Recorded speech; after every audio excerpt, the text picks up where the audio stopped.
Hello बच्चों, तो कैसे हो आप सब। आई होप आप सब ठीक होंगे और मेरा नाम है सुनंदन गुप्ता।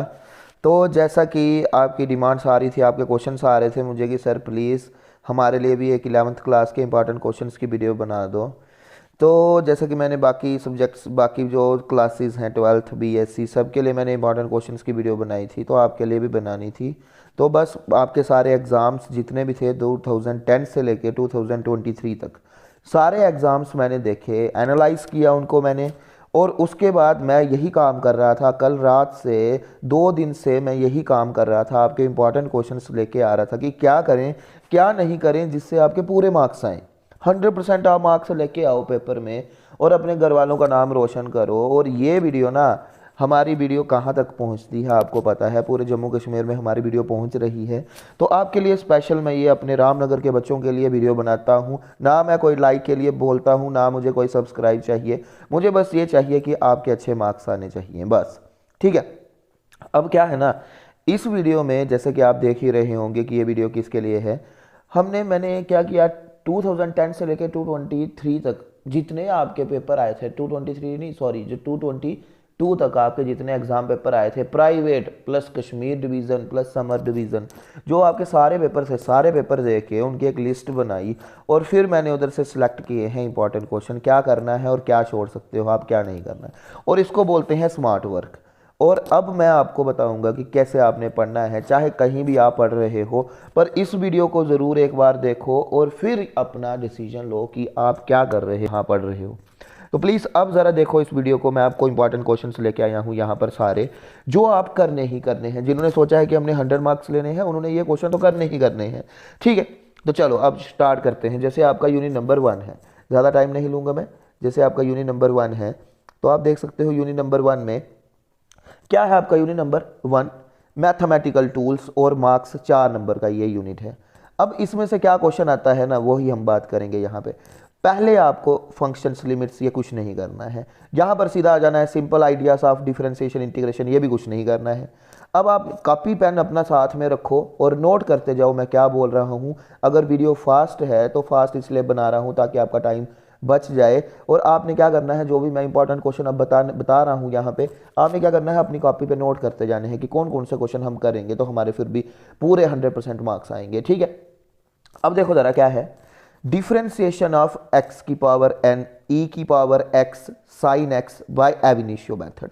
ये 3 क्वेश्चन हैं जो आपको तीनों क्वेश्चन करने हैं।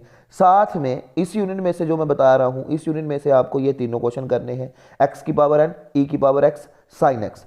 इसके साथ बाय एब इनिशियो मेथड, इनकी वीडियोस भी मैंने अब बनाई हुई हैं, आप वीडियो भी देख सकते हो।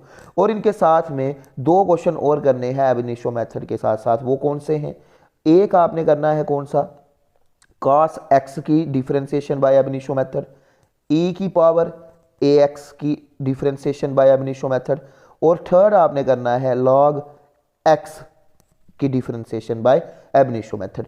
3 क्वेश्चन ये हो गए और 3 क्वेश्चन ये, मतलब आपको एब इनिशियो मेथड वाले 6 क्वेश्चन करने हैं। और इस ये आपको आना ही आना है, इनमें से एक क्वेश्चन आना है। ठीक है। अब आगे चलते हैं और क्या करना है इसमें से वो भी मैं आपको बता देता हूं। अब हम पहुंच जाते हैं यहाँ पर, जो ये लिखा है ना, simple idea of definite integral. इसमें से आपको पहला क्वेश्चन देखने को मिलता है पेपर में, इवैल्यूएट करने को आता है। आपका मैंने पेपर भी लिया था, उसमें भी आपने देखा होगा कि आपको मैंने आंसर शीट्स भी दी थी कि आंसर शीट्स में से आप पूरा same to same JK BOSE pattern की आपको आंसर शीट दी थी, ताकि आपको पता चल जाए पेपर में लिखना कैसे है। तो उसमें भी जो मैंने आपका टेस्ट लिया था, उसमें भी आपका जो पहला क्वेश्चन था वो क्या बना था, इवैल्यूएट, मतलब इंटीग्रेट करना है। एक इंटीग्रल दिया था, उसको इवैल्यूएट करना है आपको। तो इसमें भी क्या होगा, एक इंटीग्रेशन वाला क्वेश्चन आपको आएगा। इस यूनिट में से सिर्फ आपको क्या करना है, डिफरेंशिएशन वाले बाय एब इनिशियो मेथड से 6 क्वेश्चन करने हैं जो मैंने आपको बताए। उसके साथ आपने क्या करना है, जैसे मान लो हमारा इंटीग्रेशन ऑफ 1/x dx, ठीक है, और लिमिट दी होगी आपको कहाँ से कहाँ तक, r से इन्फिनिटी। तो याद रखनी है एक बात कि 1/इन्फिनिटी क्या होता है, जब सॉल्व करोगे ना तो 1/इन्फिनिटी anything divided by infinity is 0 होता है। ठीक है। ये मैंने आपको कराए हुए हैं, simple ideas of definite and integral and indefinite भी करवाया हुआ है। और इसके बाद इस यूनिट में से और कुछ नहीं करना है, बस ये दो क्वेश्चन करने हैं, डिफरेंशिएशन वाले 6 क्वेश्चन और इंटीग्रेशन वाले जो न्यूमेरिकल होते हैं वो करने हैं, और ये आपको मैंने कराए भी हैं, तो ये आपने प्रैक्टिस करके जाना है, तो आपके 4 नंबर कहीं नहीं जाएंगे। ठीक है, अब चलते हैं अपने दूसरे यूनिट के ऊपर, जो आपका यूनिट का क्या नाम है, फिजिकल वर्ल्ड एंड मेजरमेंट। इसका पहला है फिजिक्स का scope, excitement, physics in relation to science, society and technology. ये पहली लाइन आपको नहीं करनी है, ये पहली लाइन आपको नहीं करनी है। नीड फॉर मेजरमेंट आपको नहीं करना है। आपको जो क्वेश्चन करने हैं वो क्या है मैं आपको बता देता हूँ, इसमें से लिखते जाओ कॉपी पे। एक तो करने हैं यूनिट्स क्या होते हैं, फंडामेंटल यूनिट्स, फिजिकल क्वांटिटीज आपने पढ़ी थी, fundamental and derived. Fundamental physical quantities जो 7 हैं वो, और 2 और सप्लीमेंट्री वो करनी है। Systems of units, system of units आपने पढ़े हैं कौन कौन से, MKS, CGS और SI system. Most important SI system करना ही करना है, और इसकी एडवांटेजेस भी करनी है। ठीक है, अब नेक्स्ट आते हैं, जैसे हम कहाँ पर पहुँच जाते हैं, आपको सिग्निफिकेंट फिगर का एक न्यूमेरिकल आता है। बताओ which one of the following is most accurate. Significant figure में से आपको कुछ वैल्यूज दी जाती हैं और बताते हैं कि कौन सी जो आपने कैलकुलेशन या मेजरमेंट की है वो एक्यूरेट है, तो वो मैंने न्यूमेरिकल में आपको कराया हुआ है। ठीक है, न्यूमेरिकल में जैसे आपको पूछते हैं बताओ 1.0 कामा 1.02, या इन दोनों में से बताओ मोर एक्यूरेट कौन है, तो इसमें एक्यूरेट कौन है 1.02। क्यों? Because it has more significant figures than 1.0। तो ये मैंने आपको न्यूमेरिकल भी कराया है, और सिग्निफिकेंट फिगर्स की डेफिनेशन और रूल्स आपको आने चाहिए। ठीक है, उसके बाद हम आ जाते हैं कौन सा जो मेन है इसमें, dimensions of physical quantities, dimension analysis and it's applications. इसमें से आपके क्या आते हैं, न्यूमेरिकल बनते हैं। क्या न्यूमेरिकल बनते हैं? जैसे आपको न्यूमेरिकल आता है क्या, कन्वर्ट 1 जूल इनटू अर्ज, कन्वर्ट 1 न्यूटन इनटू डायन, एक क्वेश्चन ये बनता है। या फिर आपको क्या क्वेश्चन आते हैं, और ये 3 एप्लीकेशंस है ना, तो इसमें आपको क्या आता है, कन्वर्ट करो कि 1 जूल को आप अर्ज में कैसे कन्वर्ट कर सकते हो, ये आपको न्यूमेरिकल में देखने को मिलता है। एक ये न्यूमेरिकल बनता है इस यूनिट में से, एक न्यूमेरिकल इस यूनिट में से और क्या देखने को मिलता है, एक न्यूमेरिकल मिलता है आपको, बताओ कि कोई भी जो फिजिकल क्वांटिटी है whether it is dimensionally correct और नॉट। एक क्वेश्चन आपको ये देखने को मिलता है, एक इक्वेशन दी होगी, आपने दोनों साइड उसकी डायमेंशंस निकालनी है और by applying principle of homogeneity और बता देना है कि ये क्या है, डायमेंशनली करेक्ट है या नहीं। एक ये आता है, और एक आपको आता है to derive a dimensional formula. आपको फार्मूला डिराइव करना होता है, आपको क्वेश्चन में दिया गया होता है कि बताओ कि एक क्वांटिटी है वो इसके इसके ऊपर डिपेंड कर रही है, तो बताओ इन फैक्टर्स पे डिपेंड कर रही है, तो बताओ उसका डायमेंशनल फार्मूला क्या बनेगा।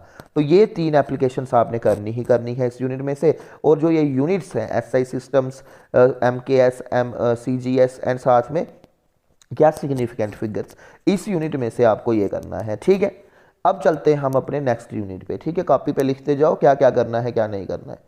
अब आ जाओ नेक्स्ट यूनिट, जो आपका कौन सा यूनिट है, जिसका नाम है काइनेमेटिक्स। 7 मार्क्स का आपका यूनिट है। अब इसमें से आपको क्या क्या करना है ये मैं आपको बता देता हूँ। आपने करना है पोजीशन टाइम ग्राफ। ठीक है, सुनते जाना ध्यान से, पोजीशन टाइम ग्राफ। उसके बाद आ गया velocity time graph, 2 position time graph करना है यूनिफॉर्मली एक्सीलरेटेड मोशन के लिए। ये 2 ग्राफ करने हैं, velocity time graph, position time graph, 2 question ये, पोजीशन टाइम ग्राफ ये। ठीक है, 3 क्वेश्चन हो गई है। फिर उसके बाद आ जाती है इक्वेशंस ऑफ मोशन। जो इक्वेशंस है मोशन की कौन कौन सी, 2 मेथड से करनी है, ग्राफिकल ट्रीटमेंट से और कैलकुलस अप्रोच से। जैसे डिफरेंशिएशन और इंटीग्रेशन को यूज़ करके आपको ये इक्वेशंस निकालनी है, वही वाली equations v² minus u² is equal to 2as, s is equal to 1/2 ut plus half at²। ये आपको जो 3 इक्वेशंस हैं ये आपको निकालनी है। ठीक है, अब उसके बाद हम आगे बढ़ते हैं, और आपको इसमें से क्या करना है, हाँ उसके बाद आपको करना है क्या, एक सेकंड, उसके बाद आपको क्या करना है, find the angle between 2 vectors. वो भी मैंने आपको न्यूमेरिकल कराए हैं, कैसे न्यूमेरिकल आते हैं कि find the angle between 2 vectors. आपको पहले डॉट प्रोडक्ट निकालना होता है, फिर उसके बाद cos थीटा निकलता है, वहाँ से आप एंगल निकाल सकते हो कि 2 वेक्टर्स के बीच में क्या एंगल होता है। और उस इस यूनिट में से जो और न्यूमेरिकल देखने को मिलता है, और इस यूनिट में देखो जो ये क्वेश्चन बच गए ना, speed, velocity, average speed, instantaneous speed, scalar and vector quantities, position, displacement vectors, general notations, equations of vectors, multiplication of vector by real number, जो मैंने पहले बताया आपको वो तो आपको करने ही करने हैं। और आपको 2 क्वेश्चन कौन से करने हैं इसमें, लॉज ऑफ वेक्टर एडिशन, जैसे triangle of vector addition and parallelogram law of vector addition, ये क्वेश्चन करने हैं। साथ में करना है इसमें से कौन सा क्वेश्चन, प्रोजेक्टाइल मोशन। कौन सा क्वेश्चन करना है, प्रोजेक्टाइल मोशन भी करना है आपको, ठीक है। उसमें आपको भी देखने को आता है कि पूरी इक्वेशंस निकालो, या तो आपको पूछेगा कि हाइट निकालो प्रोजेक्टाइल की कितनी है, हॉरिजॉन्टल रेंज निकालने को पूछता है, तो ये आपने करना है किसमें से, प्रोजेक्टाइल मोशन में से, ठीक है। अब बाकी जो ये यूनिट बचता है ना, इसमें से आपने सभी डेफिनेशंस करनी है, जो क्वेश्चंस बच गए उनकी आपने क्या करनी है, डेफिनेशंस करनी है, छोटी छोटी डेफिनेशन करनी है, जैसे डिस्प्लेसमेंट क्या होती है, मोशन क्या होता है, वेलोसिटी क्या होती है, ये सारी बातें करनी है आपको, ठीक है। तो इसमें से मैंने आपको बता दिया कि न्यूमेरिकल भी आते हैं, इसमें से न्यूमेरिकल कौन सा आता है, एंगल फाइंड करने को आता है दो वेक्टर्स में, और बाकी सारी आपने डेफिनेशंस करनी है, जैसे यूनिट वेक्टर क्या हो गया, लॉ ऑफ वेक्टर एडिशन आपको प्रूफ करना है, ये सारे क्वेश्चन आपने करने हैं, ठीक है। तो कॉपी पर लिखते रहो इनको। अब बात करते हैं अपने यूनिट नंबर 4 की। 4 यूनिट में से हम क्या करें, तो इस यूनिट में से भी आपको जो डेफिनेशन है ना, जैसे कौन कौन सी डेफिनेशन मैं आपको बता देता हूँ। मोमेंटम क्या होता है, इनर्शिया क्या है, इनर्शिया कितने टाइप का है, ठीक है, इनर्शिया कितने टाइप का है, वो इनर्शिया की आगे सॉरी इनर्शिया कितने टाइप का है, मोमेंटम क्या होता है, पहले डेफिनेशन बता रहा हूँ, ये करना है। उसके बाद आपको जो मेन है ना, इसमें आपको क्या करना है, न्यूटन का सेकंड लॉ करना है, वो अच्छे से उसकी डेरिवेशन भी कर लेनी है, और न्यूटन का फर्स्ट लॉ और थर्ड लॉ भी करना है, पर उनकी डेरिवेशंस आपको देखने को बड़ी कम मिलती हैं, और वो डेरिवेशंस नहीं करनी है, न्यूटन के सेकंड लॉ की डेरिवेशन करनी है। और एक क्वेश्चन आपको करना है इस यूनिट में से कौन सा, कि बताओ जो न्यूटन का सेकंड लॉ है वो यूनिवर्सल लॉ क्यों है, उसको क्यों बोलते हैं, यूनिवर्सल लॉ क्यों बोला जाता है। ये सारे क्वेश्चंस जो मैं बता रहा हूं ना, मैंने आपको करवाए हुए हैं, ठीक है। अब उसके बाद क्या आता है इसमें, इस यूनिट में से क्या आता है, इंपल्स थ्योरम आती है एक, ठीक है। Law of conservation of linear momentum को कैसे आप प्रूफ कर सकते हो, ये करके बताना है आपको, ठीक है। उसके बाद आपने करना है रिकॉइलिंग ऑफ गन, जब गन को फायर करते हो तो पीछे धक्का क्यों लगता है हमें जोर से, ठीक है। उसके बाद आ जाना है आपने कहाँ पे, सेंट्रीपिटल फोर्स क्या होती है, उसका आपने ये बताना है, सेंट्रीपिटल फोर्स का एक्सप्रेशन क्या है, ये डेफिनेशन करनी है सेंट्रीपिटल फोर्स की। उसके बाद आ जाओ यहाँ पर कौन सा जो मोस्ट इंपॉर्टेंट क्वेश्चन इसमें से पूछा जाता है, vehicle on level circular road and vehicle on banked roads. अब ये जो क्वेश्चन है इसमें तो सिंपल है कि क्या करना है, आपको बताना है कि फ्रिक्शन ही प्रोवाइड करती है क्या, सेंट्रीपिटल फोर्स। और जो ये है ना most important, vehicle on banked roads, इसमें आपको ये निकालना है कि कितने एंगल पर आपको बैंकिंग करनी चाहिए, जो आपको बार बार पूछा जाता है, और हाइट क्या होनी चाहिए जो आपने बैंकिंग करनी है रोड की। बैंकिंग का मतलब कि एक साइड से रोड को ऊपर उठा देना है जहां पर कर्व हो, ठीक है। इस यूनिट में से आपको यह करना है। और बाकी जो बची डेफिनेशंस, फ्रिक्शन क्या है, रोलिंग फ्रिक्शन क्या है, काइनेटिक फ्रिक्शन क्या है, friction is a necessary evil, क्यों बोला जाता है, फ्रिक्शन के एडवांटेजेस और डिसएडवांटेजेस आपने करनी है, ये आपको इस यूनिट में से करना है, ठीक है। अब आ जाते हैं अपने यूनिट नंबर 5 पे, वर्क एनर्जी एंड पावर, जो ये यूनिट है। तो देखो पहले आपको एक बात और बता देता हूं मैं, जितनी भी क्वांटिटीज आ रही है ना इसमें, उन सब की डेफिनेशंस जितने भी आपके यूनिट हैं, जैसे मान लो वर्क है तो वर्क का आपको ऐसा यूनिट पता होना चाहिए, साथ में वर्क की डायमेंशंस भी पता होनी चाहिए, एनर्जी की भी सेम होती है और पावर की भी आपको पता होनी चाहिए। और एक क्वेश्चन और याद रखना है कि 1 हॉर्स पावर कितना होता है, 746 वाट होता है, ठीक है, ये बात भी याद रखनी है। अब आ जाओ इसमें से करना क्या है सर, इसमें से क्या करें हम, तो इसमें से आपको क्या क्या करने हैं, जो क्वेश्चन करने हैं वो मैं आपको बता देता हूं। इसमें से आपको एक क्वेश्चन करना है कौन सा, काइनेटिक एनर्जी थ्योरम करनी है, काइनेटिक एनर्जी की डेरिवेशन निकालनी है, वर्क एनर्जी थ्योरम निकालनी है कि वर्क एनर्जी थ्योरम क्या होती है, उसका प्रूफ करना है, ठीक है। उसके बाद बाकी जितनी भी है वो सारी की सारी आपको क्या करनी है, डेफिनेशंस करनी है। और उसमें उसके बाद आपको क्या पढ़ना है साथ में, और कंजर्वेशन कैसे करते हैं एनर्जी की, कि कैसे काइनेटिक एनर्जी और पोटेंशियल एनर्जी कंजर्व्ड रहती हैं, elastic and in elastic collision in 1 and 2 dimensions, ये वाला क्वेश्चन भी आपको करना है लॉन्ग आंसर में। और बाकी जो बचे उनकी सिर्फ आपको क्या आनी चाहिए, डेफिनेशंस, एसआई यूनिट्स और डायमेंशंस, ठीक है। अब चलते हैं यूनिट नंबर अगले 6 के ऊपर। यूनिट नंबर 6 पे आपको क्या क्या करना है वो देखते चलते हैं हम, क्या क्या करना है इसमें से। एक तो करनी है डेफिनेशंस, सेंटर ऑफ मास क्या होता है, ठीक है। उसके बाद आपको करना है कि मोमेंटम ऑफ फोर्स क्या होती है, जिसको टार्क बोलते हैं, सॉरी मूवमेंट ऑफ फोर्स लिखा है उसको क्या टार्क भी बोलते हैं, टार्क का एक्सप्रेशन करना है, एंगुलर मोमेंटम का रिलेशन करना है, ठीक है, एक ये क्वेश्चन करना है। और उसके बाद आपको यहाँ पर आ जाना है, सीधा कहाँ पर पहुँच जाना है, इस वाली लाइन पे। यहाँ पर आपको करना है रेडियस ऑफ गायरेशन क्या होता है, इसके एसआई यूनिट क्या है। देखो हर एक चीज़ के एसआई यूनिट आपको आनी चाहिए। मूवमेंट ऑफ इनर्शिया क्या है, रेडियस ऑफ गायरेशन का एक्सप्रेशन क्या है, और साथ में जो ये क्वेश्चन है कौन, statement of parallel and perpendicular axis theorem. ये दो क्वेश्चन आपको करने ही करने हैं इस यूनिट में से, जो हर बार मैंने जितने पेपर देखे हैं ना 2010 से 23 तक, तो 8 बार ये क्वेश्चन आया हुआ है, statement of parallel and perpendicular axis. तो ये वाला क्वेश्चन करना है इस यूनिट में से, ठीक है। अब चलते हैं अपने नेक्स्ट यूनिट नंबर 7 पे। ग्रेविटेशन में से क्या करें हम? ग्रेविटेशन में से आपको कैपिलर्स के तीन लॉ आने चाहिए, क्या होते हैं, ठीक है। उसके बाद आपको यूनिवर्सल लॉ ऑफ ग्रेविटेशन भी पता होना चाहिए। Acceleration due to gravity and its variation with altitude, depth and shape. इन तीनों में से कोई एक ना एक पेपर में क्वेश्चन जरूर देखने को आपको मिलेगा, ठीक है। उसके बाद नेक्स्ट आपको क्या करना है? एस्केप वेलोसिटी का रिलेशनशिप, ऑर्बिटल वेलोसिटी का रिलेशन क्या होता है, एस्केप वेलोसिटी और ऑर्बिटल वेलोसिटी के बीच में क्या रिलेशन है, और इनकी डेफिनेशंस भी आनी चाहिए। एक्सप्रेशन तो करने ही है और इनकी डेफिनेशंस भी करनी है। जियो स्टेशनरी सैटेलाइट क्या होती है, और इनर्शियल एंड ग्रेविटेशनल मासेस के बीच में डिफरेंस क्या है, इस यूनिट में से आपको ये करना है। तो ओवरऑल मैं बोल सकता हूं कि इस यूनिट में से आपको बस 2-3 क्वेश्चन ही छोड़ने हैं, जैसे ग्रेविटेशनल पोटेंशियल एनर्जी आप छोड़ दो, बाकी आपको सारा यूनिट ये करना है, क्योंकि इसमें से सारा इंपॉर्टेंट है और हर बार पेपर में यही पूछा जाता है इस यूनिट में से, ठीक है। अब आ जाते हैं यूनिट नंबर 8 के ऊपर, properties of bulk matter. Properties of bulk matter में एक आ गया स्ट्रेस स्ट्रेन रिलेशनशिप, जो ये कर्व है वो पढ़ना है। हुक्स लॉ आपको आना चाहिए, क्या होता है, इसकी एक्सपेरिमेंटल वेरिफिकेशन आनी चाहिए। यंग्स मॉडुलस, बल्क मॉडुलस और शेयर मॉडुलस ऑफ रिजिडिटी की डेफिनेशंस आनी चाहिए, और इनके एसआई यूनिट्स भी आने चाहिए विद डायमेंशंस, ठीक है। उसके बाद आ जाओ पास्कल्स लॉ क्या है और इसकी एप्लीकेशन कौन कौन सी, hydraulic lift and hydraulic brakes, ये 2 क्वेश्चन करने हैं इधर आपने। फिर उसके बाद आ जाओ विस्कोसिटी क्या होती है, विस्कोसिटी का कोफिशिएंट ऑफ विस्कोसिटी ईटा क्या है, इसको फैक्टर्स के किस फैक्टर्स के ऊपर विस्कोसिटी डिपेंड करती है, ये आना चाहिए। स्टोक्स लॉ, टर्मिनल वेलोसिटी पता होनी चाहिए, इनका भी रिलेशनशिप आपने निकालनी है, स्टोक्स लॉ टर्मिनल वेलोसिटी, और बड़े ही आसान तरीके से मैंने आपको कराए हैं ये स्टोक्स लॉ टर्मिनल वेलोसिटी। उसके बाद आ गया स्ट्रीमलाइन एंड टर्बुलेंट फ्लो के बीच में डिफरेंस क्या है, ठीक है। क्रिटिकल वेलोसिटी के लिए भी एक्सप्रेशन पिछली बार पेपर में आया था ये क्वेश्चन, ठीक है। रेनॉल्ड्स नंबर और मोस्ट इंपॉर्टेंट बर्नौलीज थ्योरम आपको आनी चाहिए, ठीक है। बाकी जितने भी ये क्वेश्चन बचते हैं ना यहाँ पे, इन सब की आपको डेफिनेशंस आनी चाहिए। साथ में आपको आना चाहिए क्वेश्चन कौन सा वाला question, sorry, ascent formula. Capillary rise को ही क्या बोला जाता है, असेंट फार्मूला। तो असेंट फार्मूला इस यूनिट का मोस्ट इंपॉर्टेंट क्वेश्चन है, करता धरता ही वही है इस यूनिट में से। एक है असेंट फार्मूला, बर्नौलीज थ्योरम और pascal law, Hooke's law, stress strain relationship, terminal velocity, critical velocity और उसके साथ रेनॉल्ड्स नंबर। ये आपने क्वेश्चन करने हैं इस यूनिट में से, ठीक है। अब नेक्स्ट अगले यूनिट पे पहुंचते हैं, यूनिट नंबर अपने 9 पे। थर्मल इक्विलिब्रियम में से क्या करें सर हम? इस यूनिट में से आपको क्या करना है, सभी डेफिनेशंस आनी चाहिए। जीरोथ लॉ आपको आना चाहिए। जीरोथ लॉ में से आपने डेफिनेशन ऑफ टेम्परेचर निकाली थी, क्या बोलता था वो, उस कमेंट करके आपने मुझे बताना है कि जीरोथ लॉ ऑफ थर्मोडाइनमिक्स में डेफिनेशन ऑफ टेम्परेचर कैसे निकाली थी।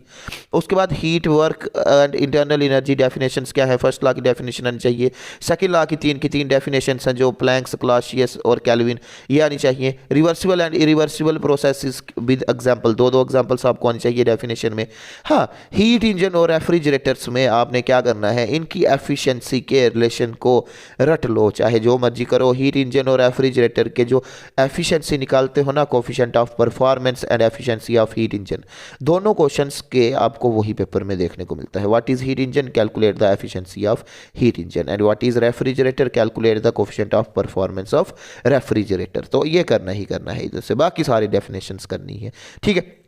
अब आ जाते हैं यूनिट नंबर अपने 10 के ऊपर। तो इसमें से क्या करना है सर हमने, इसमें से आपको क्या करना है, इसमें से जो आपको पहले क्वेश्चन करना है, काइनेटिक एनर्जी और टेम्परेचर में क्या, दोनों के बीच में क्या रिलेशनशिप है, ठीक है। उसके बाद आपको करना है expression for pressure exerted by A gas, और उसके बाद आ जाना है equation of state of perfect gas, और काइनेटिक थ्योरी ऑफ गैसेस के अजम्पशंस क्या है, ये जरूर क्वेश्चन करना है। काइनेटिक थ्योरी ऑफ गैसेस के अजम्पशन क्या है, शॉर्ट आंसर में ये पूछा जाता है, ठीक है। बाकी जितनी भी डेफिनेशन है इस यूनिट में वो तो करनी है, जैसे प्रेशर क्या होता है, काइनेटिक एनर्जी क्या है, आरएमएस स्पीड क्या होती है, law of equipartition of energy की डेफिनेशन करनी है। और उसके बाद आपको पता ही है आपने क्या करना है, जो आप निकालते नहीं थे, क्या निकालते थे, सीपी, सीबी, गामा निकालते थे मोनो एटॉमिक गैसेस के लिए, डाई एटॉमिक गैसेस के लिए और ट्राई एटॉमिक गैसेस के लिए, ये आप करते थे, ठीक है। वो निकालना आपको आना चाहिए। उसके बाद आपका नेक्स्ट क्वेश्चन आता है मीन फ्री पाथ की डेफिनेशन क्या होती है। ये मीन फ्री पाथ की डेफिनेशन अच्छे से याद कर लेनी है विद फार्मूला, ठीक है। अब आ जाते हैं अपने यूनिट नंबर 11 के ऊपर। यूनिट नंबर 11 जो आपका लास्ट यूनिट है, इसमें से क्या करना है, इसमें से आपको क्या करना है, characteristics of simple harmonic motion. मैंने आपको बताई हैं क्या क्या करैक्टरिस्टिक्स होती हैं, डिस्प्लेसमेंट, वेलोसिटी, ये सारी characteristics, acceleration, time period, frequency, ये सारी आपको क्या करनी है, इस यूनिट में से सिंपल हार्मोनिक मोशन की करैक्टरिस्टिक्स करनी है। सिंपल हार्मोनिक मोशन और उसकी इक्वेशन क्या है, ये आपको क्वेश्चन करना है। उसके बाद आपने करना है ऑसिलेशन ऑफ ए स्प्रिंग ये भी हमने, ये वाला क्वेश्चन भी हमने पढ़ा है, हॉरिजेंटल और वर्टिकल दोनों तरीकों से ये क्वेश्चन पढ़ा हुआ है। Energy in simple harmonic motion, kinetic energy and potential energy का जो रिलेशन हमने किया था, पहले काइनेटिक एनर्जी निकालते हैं, फिर पोटेंशियल एनर्जी निकालते हैं, और फिर उन दोनों को सम करके जो एनर्जी आती है उसको बोलते हैं सिंपल हार्मोनिक मोशन की टोटल एनर्जी कितनी है। और सिंपल पेंडुलम का आपको क्या करना है, डेरिवेशन करनी है उसके टाइम पीरियड के लिए, ठीक है। उसके बाद ये जो डेफिनेशंस है, फ्री ऑसिलेशंस क्या है, फोर्स्ड ऑसिलेशंस क्या है, डैम्प्ड ऑसिलेशंस क्या है, ये डेफिनेशंस आपको आनी चाहिए। साथ में आपको पीरियोडिक मोशन और ऑसिलेटरी मोशन के बीच में डिफरेंस भी पता होना चाहिए, और सिंपल हार्मोनिक मोशन क्या होता है डेफिनेशन में आना चाहिए, ठीक है। उसके बाद नेक्स्ट क्वेश्चन पे हम पहुंच जाते हैं वेव मोशन में। इसमें आपने करना है लॉन्गिट्यूडनल वेव और ट्रांसवर्स वेव के बीच में डिफरेंस क्या होता है। उसके बाद ये एक ही क्वेश्चन है, speed of wave motion displacement relation for a progressive wave. इसके लिए मैंने आपको करवाया हुआ है इक्वेशन ऑफ प्रोग्रेसिव वेव, तो ये एक ही क्वेश्चन है, ये आपने करना है, मतलब एक क्वेश्चन से 3 शिकार हो जाएंगे आपके। उसके बाद नेक्स्ट आ जाता है आपका कौन सा क्वेश्चन आपने करना है, रिफ्लेक्शन ऑफ वेव्स आपने करना है, standing waves in strings and organ pipes आपने करना है, और उसके बाद आपने करना है बीट क्या होती है, बीट की डेफिनेशन आनी चाहिए। और मोस्ट इंपॉर्टेंट जो वेव मोशन, जब भी कोई इस यूनिट में से जब भी कोई क्वेश्चन डालता है तो सबसे पहले क्वेश्चन कौन सा आता है, डॉपलर इफेक्ट क्या होता है और डॉपलर इफेक्ट की एप्लीकेशंस क्या होती हैं, ठीक है। तो मेरे हिसाब से अगर आपको सही चलना चाहिए ना, तो आपको एक काम करना है, जो क्वेश्चंस मैंने बताए हैं वो लॉन्ग आंसर के लिए करने हैं, शॉर्ट आंसर और लॉन्ग आंसर के लिए करने हैं, और बाकी डेफिनेशंस आपने हर एक क्वेश्चन हर एक यूनिट में से डेफिनेशंस जो बचती हैं वो सारी डेफिनेशंस करनी है जो आपके सिलेबस पर लिखी है। और मैं गारंटी देता हूं कि कैसे आपके पूरे नंबर नहीं आएंगे, ऐसे चलोगे तो कभी भी आपके कम नंबर नहीं आएंगे, ठीक है। Thank you so much. तो अगर किसी को फिर भी कोई डाउट रहता है कि सर मेरे को यहाँ से नहीं पता चल रहा, वहाँ से नहीं पता चल रहा है, तो प्लीज़ आप मुझे जब मन करे आप मुझे पूछ सकते हो। और मैं ये नहीं कहूँगा कि वीडियो अच्छी लगी है तो प्लीज़ उसको लाइक एंड सब्सक्राइब करो। अगर आपको लगता है तो आप अपने लिए लाइक करो, सब्सक्राइब करो। अगर आपको अच्छी लगी वीडियो तो लाइक करो, सब्सक्राइब करो, अदरवाइज़ आपकी अपनी मर्जी है, कोई इशू नहीं है मेरे को, क्योंकि मैं ये वीडियो सिर्फ यहाँ पे लाइक और सब्सक्राइब के लिए नहीं बना रहा हूँ। वीडियो बनाने का मतलब मेरा सिर्फ एक ही था कि आप बच्चों के 100% मार्क्स आए। आपके मार्क्स अच्छे आते हैं तो मुझे खुशी होती है, ठीक है, और आपके घर वाले पेरेंट्स को भी प्राउड फील होता है आपके ऊपर, ठीक है। Thank you very much. All the best for your exams, my dear students. Bye.